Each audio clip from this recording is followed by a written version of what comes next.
Bonjour, bonjour et bienvenue sur ma chaîne. Je m'appelle Muriel Ben et je suis auteure. J'ai écrit 2 nouvelles et 2 romans.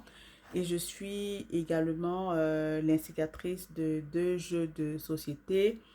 Un jeu qui fait la promotion de la littérature afro-caribéenne et un autre jeu qui fait la promotion des personnalités franco-ontariennes. Donc, aujourd'hui, j'aimerais partager avec vous le nom des personnes, des auteurs et des livres qui ont eu une influence dans ma vie. Donc, pour ceux qui me suivent déjà depuis un moment, ou bien pour ceux qui vont me découvrir, vous savez que j'aime lire, j'aime écrire et que je m'intéresse également au développement personnel.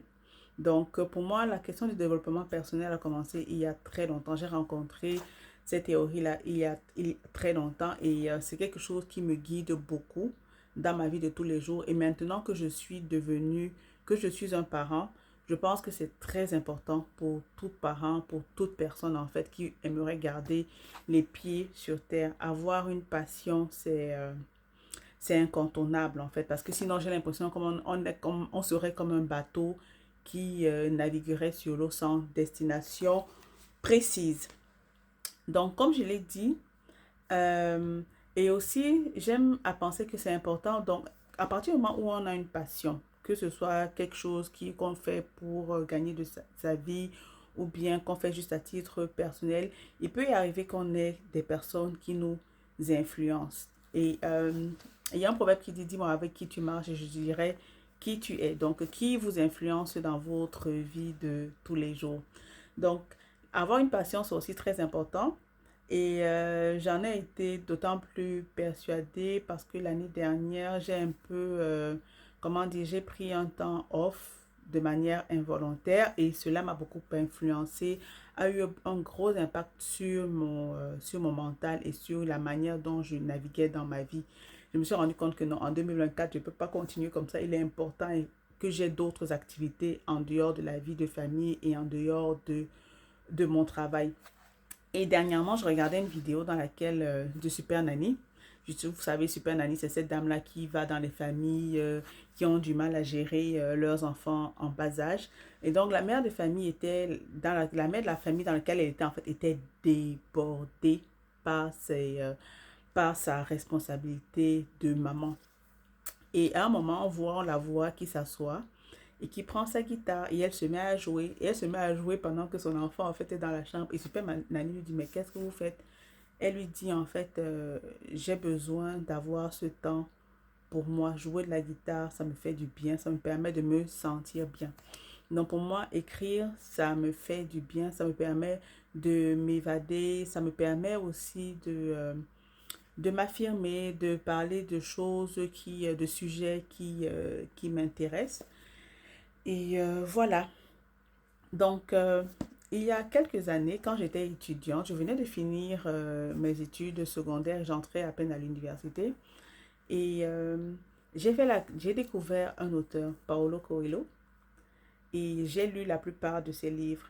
Sur le bord de la rivière Piedra, je me suis assise et j'ai pleuré. Et j'ai lu L'Alchimiste. Mais je pense que de tous ces livres, c'est d'abord L'Alchimiste qui m'a marqué, si mes souvenirs sont bien corrects en fait. Donc, L'Alchimiste, en fait, grosso modo, raconte l'histoire d'un jeune berger andalou, Santiago, qui va en fait à la recherche d'un trésor qui se trouve dans les Pyrénées. Mais sur son parcours, il tombe sur un alchimiste en fait qui lui apprend justement à aller au bout de ses rêves et en fait d'une certaine manière à se rendre compte que des fois on va chercher des choses très loin alors que ce dont on a besoin se trouve là où on est. Et ça m'a beaucoup marqué parce que je sais qu'à l'époque j'étais en train d'écrire ma première nouvelle que j'avais rangée dans un tiroir. Et de lire ce livre-là et de discuter aussi avec un autre ami qui lisait un autre livre qui m'a partagé, qui a aussi une très grande influence dans ma vie, ça m'a permis de me dire, ouf, Muriel, en fait, tu n'es pas juste venue sur Terre pour errer, juste pour exister, en fait. Tu nais, tu vas à l'école, tu te maries, tu as des enfants, tu travailles, tu vieillis et après, tu meurs. En fait, ça, c'est une vie, et il y en a qui le font et c'est correct. Mais je me suis rendu compte que ce n'est pas quelque chose que je voulais faire. C'est que je voulais donner un sens à ma vie. Je voulais que demain, si j'ai à chercher mon nom sur Google, c'est un peu égoïste, que je puisse dire, OK, voici les choses que j'ai eu à accomplir dans ma vie. J'ai eu à changer des choses dans sur cette terre d'une certaine manière, que j'ai pu influencer ne serait-ce qu'une personne sur cette terre. Donc, c'est un des objectifs que je me suis donc fixé. Et donc, Paulo Coelho a donc eu cette très grande influence dans ma vie à ce moment-là. Il y a eu d'autres auteurs que j'ai lus, mais c'était d'abord lui. Il y a eu d'autres personnes que j'ai découvertes, mais c'est de lui dont j'aimerais d'abord parler aujourd'hui. Et la deuxième personne qui a eu une influence dans ma vie, en fait, c'est l'auteur nigériane Chimamanda Ngozi Adichie que j'admire beaucoup.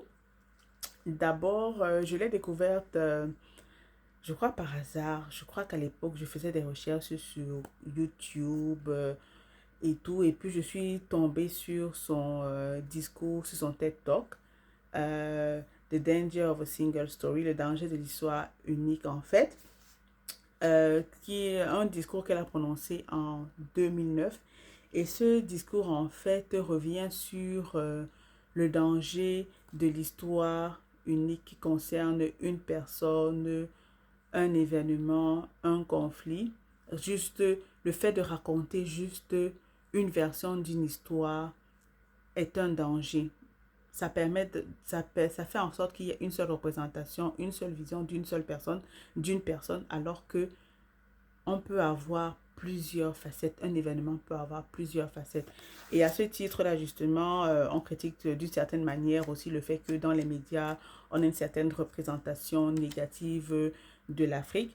Et son discours m'a d'autant plus touchée parce qu'à l'époque, j'étais étudiante et un une des matières que j'étudiais, en fait, c'était le post-colonialisme et ça a beaucoup résonné en moi. Ce discours-là a beaucoup résonné en moi.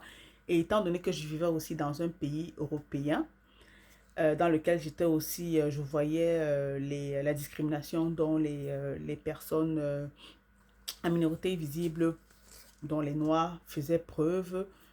Ça m'a poussé aussi, ça m'a aussi inspiré à écrire mon roman, pas mon roman, mais ma nouvelle The Unruly Passenger, justement, qui raconte l'histoire d'une jeune Nigériane, comme par hasard, une jeune Nigériane en fait, qui fait face à une situation précise de racisme en fait. Donc, j'ai voulu raconter son histoire, raconter sa perspective. Et je pense justement que cette auteure nigériane-là a eu une grande influence dans ma vie.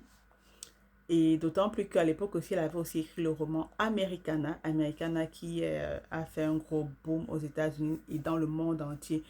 Et j'admire en fait cette femme-là. On dit souvent qu'il faut avoir des role models, des personnes qui nous inspirent. Et je pense que c'est important d'avoir justement une femme noire qui a une telle puissance dans le monde. En fait, ça nous permet justement ça me permet à moi en tout cas de me replacer en contexte, de me dire que c'est possible et tout le monde a droit au succès. On peut influencer les autres, on peut contribuer à changer le discours et le regard que les gens ont sur les autres, sur l'Afrique et sur les personnes noires. Bien sûr, c'est un travail de longue haleine et chacun d'entre nous peut contribuer à ce changement-là. Donc, c'est ça. Donc, les deux auteurs, c'est Paulo Coelho et Chimamanda Ngozi Adichie.